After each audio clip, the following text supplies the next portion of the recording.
From the weather team you can trust, here's Chief Meteorologist Eric Sneidel. We are now getting to enjoy life behind the cold front. High temperatures today across a lot of western New York. In many cases, never even made it to the 80-degree mark. Humidity values are way down. And now we've got ourselves a clear sky and sinking air, which means we got a weekend that is going to be beautiful. A night tonight, let's just say you happen to be up a couple of hours from now before the sun comes up into the morning. Look low on the horizon off to the east using the crescent moon as your guide. You're going to see two beacons of light. The one that is closest to that tip of the moon is the one you're probably more interested in. That is planet Mars, naked eye visible. And if you've got particularly good eyesight, some of you may actually be able to pick up some of that reddish hue of the red planet. It's always neat being able to know what you're looking at. Wow, that's an actual planet that I can see without any help. No telescope needed.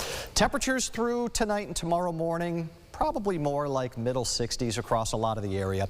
We'll have abundant sunshine all Saturday long. We get close to that 80-degree mark.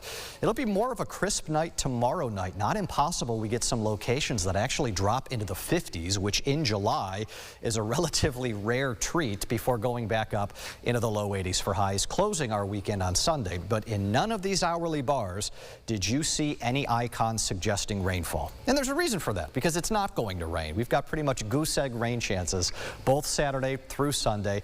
It's just a matter of a couple of degrees here and there, the only distinction between those two.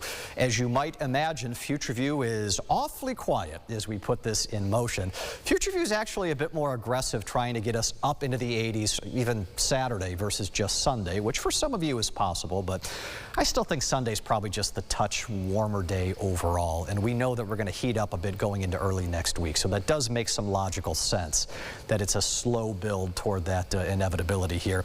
Lake water temperatures this weekend getting into comfortable range here. You know, we're not the warmest lake that's out there. That's Lake Erie, which, by the way, parts of Lake Erie are in the 80s already.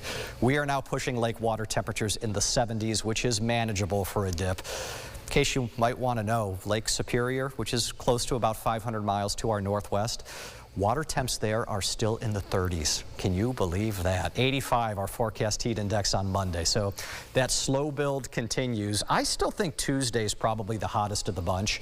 That'll get us up into the mid-90s of a heat index, and if that does play out, you might need some heat advisories to tackle that, but that might be the only day that we have to even entertain that, because another pattern shift by that point slowly starts knocking us back down into the second half of the week. You can see on the 8-day, we do go upper 80s to around 90, that 90 favoring Tuesday, but after that 3-day stretch, it is back down, actually very similar to what we are forecasting into this weekend.